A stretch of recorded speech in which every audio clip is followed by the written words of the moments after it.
इनके लबे रंगी की निछावर थी कि जिसने। अस्सलामुअलैकुम वरहमतुल्लाहि वबरकातुहू। हज़रत, मैं अशर रज़ा चैनल का एडमिन। मेरा सवाल ये था कि क्या इंजीनियर मिर्ज़ा अली दावत इस्लामी का मुबल्लिग था और वो काफ़िर हो गया, तो इसमें दावत इस्लामी की गलती थी क्या? उसके काफ़िर होने से दावत इस्लामी को ताना दिया जा सकता है? जवाब इनायत फरमाएँ। ताना तो दिया जा सकता है, मुखालिफत भी हो सकती है, इसमें कोई बड़ी बात नहीं है। जो शख्स बराबरी नहीं कर पाते, ज़ाहिर मुखालिफत तो कर ही सकते हैं। हर चीज़ में दावत इस्लामी का नाम ले आना या हर चीज़ को जहाँ दावत इस्लामी का रद्द अमल ना भी हो वहाँ पर भी उनके टाइटल के साथ लगा देना, ये लोगों के हसद को बयान करता है कि वो हसद के किस दर्जे पर फाइज़ हैं। और इस तरीके की बातों से इस लोगों के अंदर जो इंतशार पैदा होता है ना, उनसे वो वाकिफ़ होते हुए भी अनजान बनते हैं।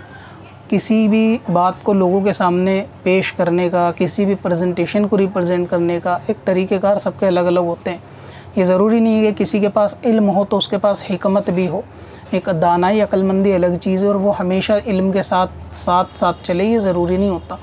कोई भी बात लोगों के सामने ज़ाहिर करने के अलग अलग लोगों के अलग अलग तरीक़ेकार होते हैं, सबका अंदाज़ अलग होता है।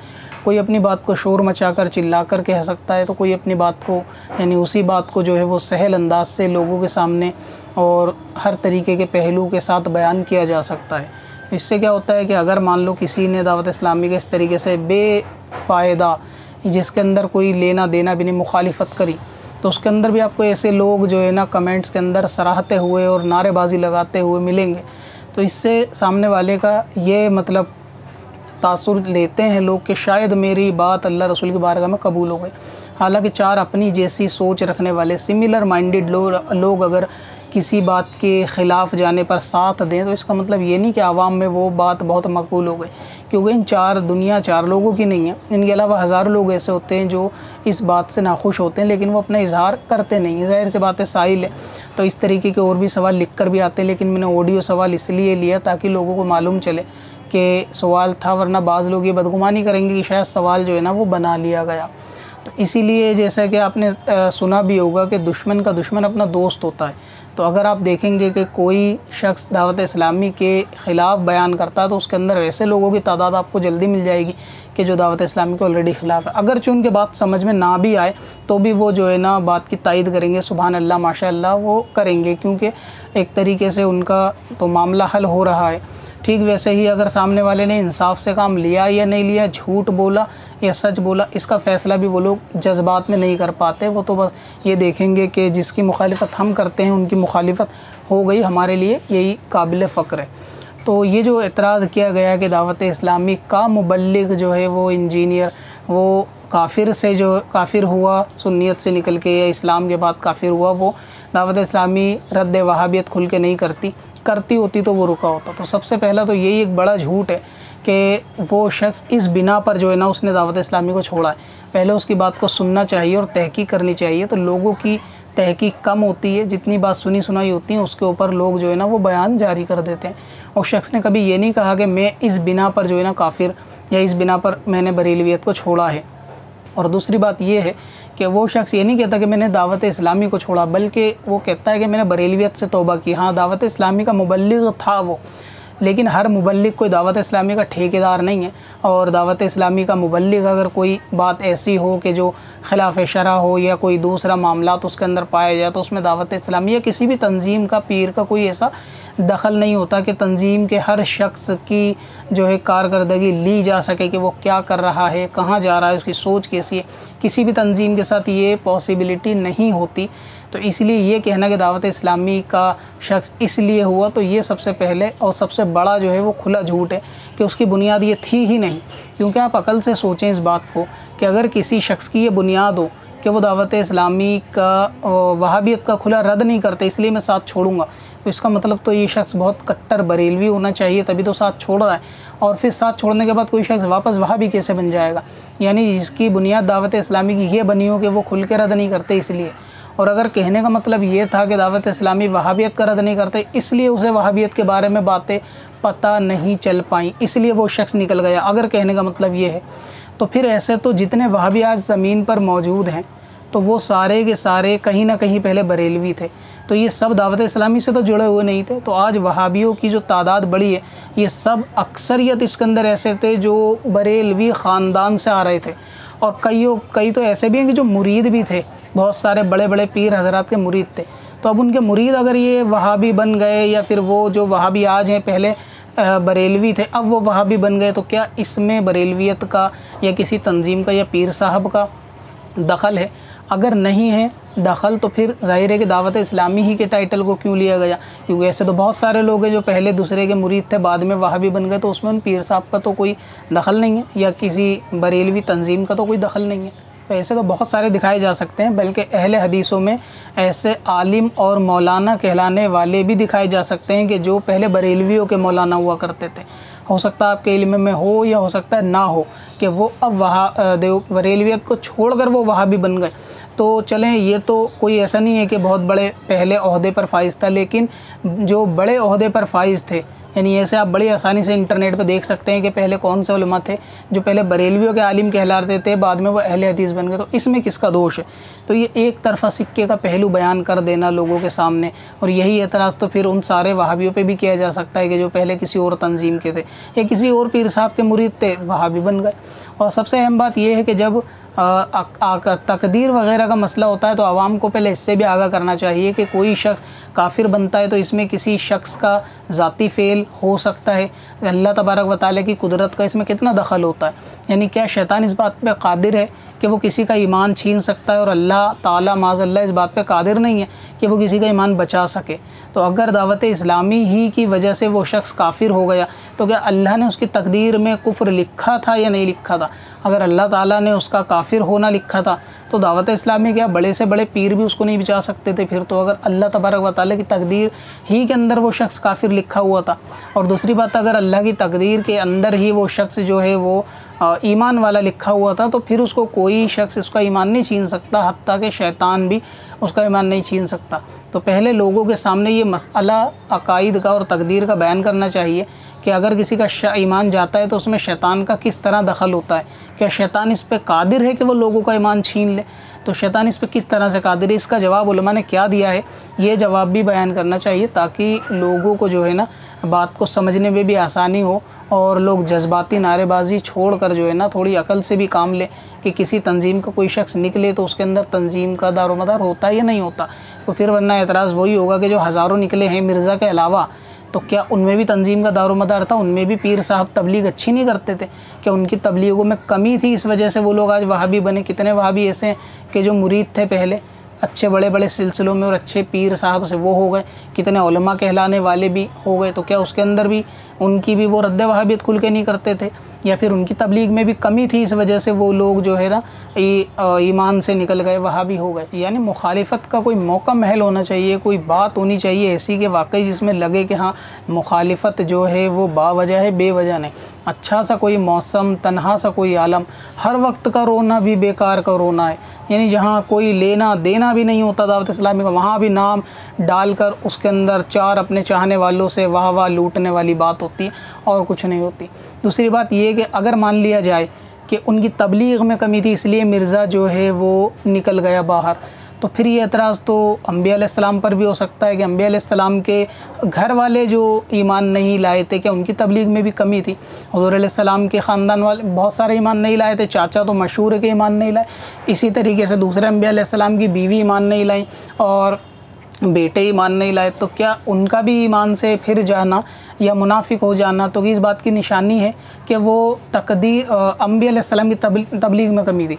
तो किसी शख्स का काफिर हो जाना, उसकी तबलीग में तंजीम से जोड़ देना, कमी बयान कर देना, ये एक जज्बाती और ज़ातियात का मसला है। यानी ये कोई इंसाफ का मसला नहीं है, ज़ातियात का मसला है कि किसी तरीके से टारगेट किया जाए कि जहाँ लेना देना ना हो वहाँ भी लेना देना बना दिया जाए। वरना ऐसा तो हम भी कितने वहाबियों के नाम के साथ दूसरे पीर साहब का टैग लगा के बता सकते हैं कि ये पहले फलां के मुरीद थे लेकिन अब वहाबी हो गए। आप आएँ दिल्ली तो मैं आपको दिखा दूँ कितने बड़े बड़े हस्तियों के पीर साहब के मुरीद जो है ना वो वहाबी हो गए। तो उनकी तबलीग में कमी, ये बिल्कुल बचकाना एतराज़ है कि तबलीग में वहाबियत का रद्द नहीं करते इसलिए हुए। जो वहाबी बन गए वो भी किस वजह से हो गए वो बयान करना चाहिए।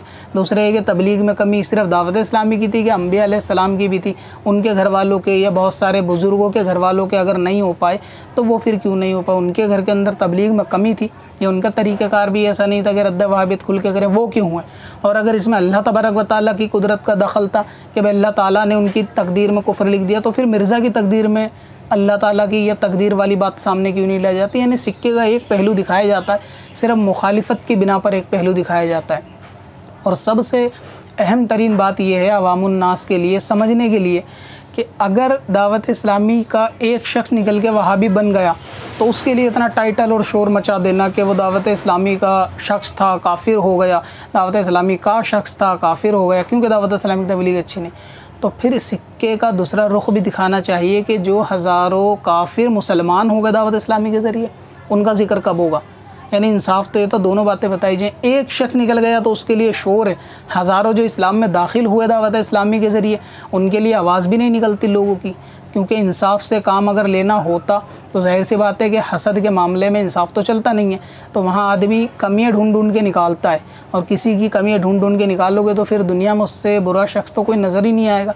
इसी तरीके से अगर ये बात कही जाए तो कितने ऐसे नौजवान मुसलमान हैं कि जो दूर से दूर तक उनका दीनियात या फिर ये अकायद वगैरह से और अमल वगैरह से दूर तक कोई ताल्लुक़ नहीं था, दावत इस्लामी की वजह से वो लोग राह हक़ पर आए।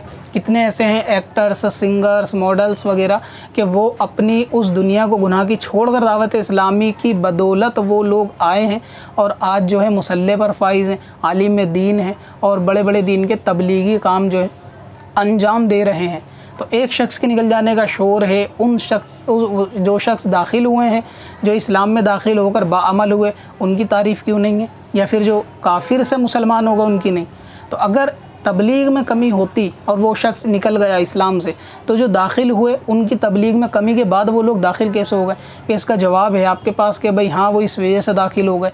क्या उन लोगों जो ईमान कबूल करा, कितने यहूदियों ने ईमान कबूल करा, काफिरों ने ईमान कबूल करा दावत इस्लामी की बदौलत, तो उनका तज़किरा भी करना चाहिए। इंसाफ यही था कि दोनों तरीक़ों से बात करनी चाहिए, लेकिन वही है कि अपने दिल की किसी हसरत का पता देते हैं, उनके बारे में जो अफवाह उड़ा देते हैं, ये कोई भी बात होती है वो दावत इस्लामी का टैग लगा के मामले को हल करने की कोशिश करते हैं। और दूसरी बात यह है कि यहाँ ज़रूरत नहीं थी, मिर्ज़ा बरेलवी था, दावत इस्लामी का काम करता था, ठीक है, लेकिन किसी के इस्लाम से फिर जाना, अमल से फिर जाने में तबलीग का यानी तबलीग की कमी का नतीजा नहीं कहा जा सकता। और वरना आपको मैं बरेली शरीफ के अंदर कितने ऐसे शराब पीने वाले दिखा दूँ, और ये कोई मुबालगे की बात नहीं कर रहा मैं, मेरे जानने वाले से मुराद ये मेरे कांटेक्ट में है कि वो शराब पीते हैं और ताजुश शरिया के मुरीद हैं। तो अब ये कहा जाए कि ताजुश शरिया की तबलीग में कमी थी, वो शख्स जो है ना वो शराबी बन गया, यानी ये बिल्कुल ही बेहिकमती की बात है। इसकी कोई लॉजिक भी नहीं बनता लोगों के सामने कहने का कि अगर कोई जुआरी बन गया, शराबी बन गया, वहाबी बन गया तो वहाँ ठप्पा लगा देना दावत इस्लामी का। दावत इस्लामी कितने ऐसे शराबी हैं जो कादरी सिलसिले में बड़े बड़े पीर साहब के मुरीद हैं और आज वो माज़ल्लाह शराबों के अंदर हैं, बेनमाजी हैं, गुनाहों के अंदर हैं, जुआओं के अंदर है, सूद के अंदर है। तो इसमें पीर साहब का क्या दखल है? अगर कोई हुआ तो वो हुआ, उसको अच्छा माहौल नहीं मिल पाया इसलिए हो गया। तो निकल जाना तो लोगों को दिख गया, दाखिल होना कभी लोगों को जो है वो नज़र नहीं आया। इसीलिए दावत इस्लामी का टाइटल देना यानी उस वीडियो के अंदर बिल्कुल गैर ज़रूरी है। अच्छा, अभी इस बयान को लोग बहुत सारे सुन के कुछ के पेट में दर्द होगा, दस्त वगैरह उनको लग जाएंगे। हो सकता है कि वो मुखालिफत के अंदर छोटे छोटे चैनल जो है वो वीडियो बनाए, फिर ये उम्मीद रख के शायद मैं उनको जवाब दूँ। तो मैं एडवांस में बता दूँ, बिलफ़र्ज़ अगर कोई शख्स वीडियो बनाए तो बग़ैर मेरा नाम लिए ही बनाए अगर उसको बात कहनी है, क्योंकि इस वीडियो में मैंने किसी का नाम नहीं लिया।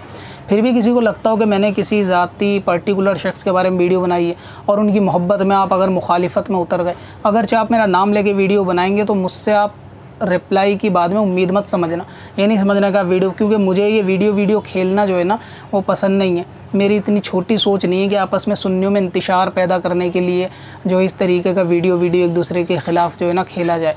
अगर कोई ऐसी बात है, किसी शख्स के बारे में कोई एतराज़ है, तो वो अपनी बात रख सकता है, क्योंकि जब सामने वाले ने अपनी बात रखी तो ज़ाहिर है दुनिया ने सुन ली। अब अगर हमने रखी तो क्योंकि हम भी किसी के बाप के नौकर तो नहीं है कि वो हमारे मुंह में अल्फाज डालेगा कि हमें क्या बोलना है क्या नहीं।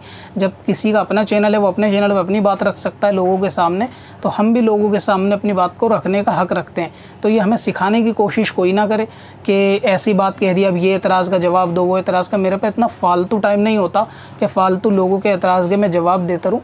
आवाम के बहुत सारे सवाल होते हैं, उनकी मसलों को हल करने के लिए और आवाम उन्नास को वहाबियत से बचाने के लिए, ताकि वो वहाबियों से सवालात ना करें। इस वजह से चैनल खोला गया, ना कि आपस में सुन्नियों में इंतशार पैदा करने के इस चैनल का मकसद है। तो इसलिए मैं एडवांस में बोल रहा हूँ कि जवाब की उम्मीद ना रखें।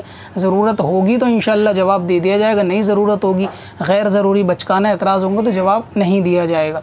तो इसलिए ये उम्मीद ना रखें, और ये भी कोई टैग ना लगाए कि भाई सिकंदर वारसी सुलह कुल्ली है, क्योंकि मुझे किसी के बाप से सनद की ज़रूरत नहीं है कि मैं बरेलवी हूँ या नहीं हूँ। अल्हम्दुलिल्लाह मैं इतना पक्का बरेलवी और मसलक आला हज़रत वाला हूँ ना, इसकी पहचान आप कभी इलाके में आके पूछ लेना तबलीगी जमातियों से कि सिकंदर वारसी किस चीज़ का नाम है। तो ये कोई सनद देने की ज़मीन का खुदा ना बने कोई मेरे साथ के नाम मुझे सनद दे कोई कि वो बरेलवी नहीं है, वो सुलह कुल्ली है, ऐसा वैसा है। हमें ज़रूरत नहीं है किसी की सनद की या किसी के वेरिफिकेशन की कि वो हमें बताएगा। इसका फ़ैसला अल्लाह तबारक व तआला क़यामत के दिन करेगा। तो ज़मीन के खुदा बनने की किसी को ज़रूरत नहीं है, ख़ास तौर से मेरे बारे में, कि अगर वो इस तरीके से बात करे और उम्मीद रखे जवाब दूँ। और अगर जवाब नहीं आता तो ये लोग सोच लेते हैं कि शायद जवाब नहीं है, या बंदा जो है वो इसके पास आंसर इस चीज़ का है नहीं, या फिर ये है कि इसने अपनी हार को तस्लीम कर लिया। तो खामोशी कभी हार भी नहीं होती, ये भी मैं आपको बता दूं, या जवाब देना कभी ज़रूरी नहीं होता। अगर ये कि हर एक को इस तरह जवाब, छोटे छोटे चैनल उठ के खड़े होंगे जवाब देते रहेंगे, तो सारा टाइम इसी के अंदर जाएगा। बाकी सवाल था मिर्ज़ा इंजीनियर के बारे में, तो उसमें जो बातें मेरे जहन में थी मैंने रख दी, और कोई गलत नहीं है, सारे एतराज़ मेरे बिल्कुल दुरुस्त हैं। अब किसी अक्लमंद को समझ में आ गए तो अच्छी बात है, वो समझ सकता है कि हाँ वाक़ई दावत इस्लामी की इसमें ज़रूरत टैग लगाने की थी या नहीं थी। नहीं थी तो जाहिर सी बात है बिना टैग के भी जवाब दिया जा सकता था। दूसरी बात, उसमें जवाब भी नहीं है वीडियो में, मिर्ज़ा के एतराज़ का जवाब नहीं है। लोगों को किताब पढ़ने का इतना शौक़ होता तो उलमा से आके सवाल तलब क्यों करते अगर इतने लोग शौकीन होते पढ़ने के। तो ज़ाहिर है कि जवाब तो दिया ही नहीं गया, और मिर्ज़ा के एतराज़ जो हैं ज़रूरत है उनके जवाब देने की, जिस तरीके से वो फितना बढ़ रहा है। लेकिन लोगों को फुर्सत नहीं है कि आपसी इख्तिलाफ़ की वीडियो शेयर करने में, कि जब तक आपस में फूट ना डालें, क्योंकि 4 सुन्नी बचने हैं ना जन्नत के अंदर, मैं, मेरे पीर, मेरे खलीफा, मेरे मुरीद, बात ख़त्म। 4 कोनों में 4 सुन्नी जाएंगे जन्नत में, बाकी सारे बेवकूफ़ हैं। वो सुलह कुल्ली हो गया, वो इस्लाम से खारिज हो गया, वो बरेलवियत से खारिज हो गया, वो मसलक आला हज़रत का नहीं बचा। बचा ही कौन? बस 4 लोग बचे हैं इस ज़मीन के अंदर, भारत के अंदर, नैरो माइंडेड सोच रखने वाले, कि वही सिर्फ सुन्नी है, बाकी वो किसी को सुन्नी तस्लीम नहीं करते। गोया ये फ़ैसला कर रहे हैं, मतलब ये फ़ैसला करने वाले हैं कि ये फ़ैसला करेंगे कौन सुन्नी है कौन नहीं। तो इस तरीके की बातों में आवाम को आना ही नहीं चाहिए। आप सुन्नी हो, बरेलवी हो, अल्हम्दुलिल्लाह आपको इस बात पे एतमाद होना चाहिए। बाकी फ़ालतू बात सुनने की ज़रूरत नहीं किसी की, कि आप किसी सनद लोगे, उसका सपोर्ट कर रहे हो तो सुलह कुल्ली हो, उसका सपोर्ट कर रहे हो तो सुलह कुल्ली हो। ये कोई ज़मीन के खुदा नहीं है जो फ़ैसला करेंगे। हमारे अक़ाइद की बिना पर जो है ना हम अल्हम्दुलिल्लाह अहले सुन्नत हैं, और किसी से हमको ये सीखने समझाने की ज़रूरत नहीं है। उलमा अहले सुन्नत मौजूद हैं, और हर आलिम जो है हक़ कहने वाले ज़रूरी नहीं। शोर मचा देने से हक़ थोड़ी ना होता है कि उसको मैं वीडियो के अंदर बात को ज़ोर देने के लिए थोड़ा शोर मचा दिया गया, चिल्ला दिया गया कि जी ये ऐसा है वैसा, लोग उस पर नारेबाजी, ये कोई हक़ होने की दलील नहीं है। ठीक है, तो इसलिए किसी को ये समझ के कि आपस के अंदर इख्तलाफी मसाइल में कोई सुन्नियत से निकल जाएगा, तो ऐसा नहीं है। वैसे इंतशार कम है, लेकिन ऐसे लोग भी पाए जा रहे हैं जो इंतशार को बढ़ावा दे रहे हैं। यानी इल्म के साथ साथ अकल की थोड़ी सी कमी है उन लोगों के पास, कि वो ऐसी वीडियो को जल्दी से एडिट मसाला वगैरह लगा के लोगों के सामने जल्दी जल्दी पेश करते हैं, क्योंकि उनको दिखाना होता है कि जिनकी हम मुखालिफत करते हैं अगर उनके बारे में बयान आया तो बहुत अच्छी बात है, उन लोगों को तो ज़्यादा खुश होने वाली बात होती है। तो इसलिए वो लोगों के सामने उनके वक्त को जो है वो ज़ाया करते हैं। तो आवाम को भी चाहिए कि ऐसी वीडियो देखे ही ना। अगर आपको लगता है कि आपस में इंतशार पैदा करने वाली है और आपस में लड़ाने वाली है सुन्नियत को, तो देखे ही ना ऐसी वीडियो को। सीधी सी बात है, कोई दूसरे काम की वीडियो देखें, करने वाले काम करें, क्योंकि लोगों पे आवाम के सवालों का जवाब देने का टाइम नहीं होता। लेकिन दावत इस्लामी के मुखालिफत में पूरा टाइम होता है। बाकी जवाब आप 1 मिनट 2 मिनट के आप देखेंगे कि लोग देते हैं, लेकिन दावत इस्लामी की मुखालिफत में आधे आधे घंटे के लोगों के पास बयानों के टाइम होते हैं। बाकी मिर्ज़ा के ख़िलाफ़ या फिर मिर्ज़ा के सवाल का जवाब नहीं होता, वो सिर्फ मुफ्ती राशिद साहब के चैनल के ऊपर ही अभी एक वाहिद चैनल है अहले सुन्नत के अंदर जो उनके जवाब जो है वो बहुत ज़्यादा तफसील के साथ तसल्ली के साथ देते हैं। बाकी अभी तक किसी के अंदर ऐसा मामला नहीं आया कि सामने के वो जवाब दे। हाँ, दावत इस्लामी के बारे में मुखालिफत होगी तो आपको बैक टू बैक वीडियो मिल जाएंगी, हर चैनल के ऊपर वो शेयर होती मिल जाएंगी, लेकिन मिर्ज़ा के फितने का जवाब नहीं होता कि उसका दलाइल के साथ जवाब दिया जाए और आवाम को उस फितने से बचाया जाए। क्योंकि आपस में लड़ाने से टाइम मिलेगा बचेगा तो फिर देखा जाएगा ना कि इंजीनियर जैसे फितने बढ़ रहे हैं तो उनका क्या किया जाए। पत्थर में असल पुरनवार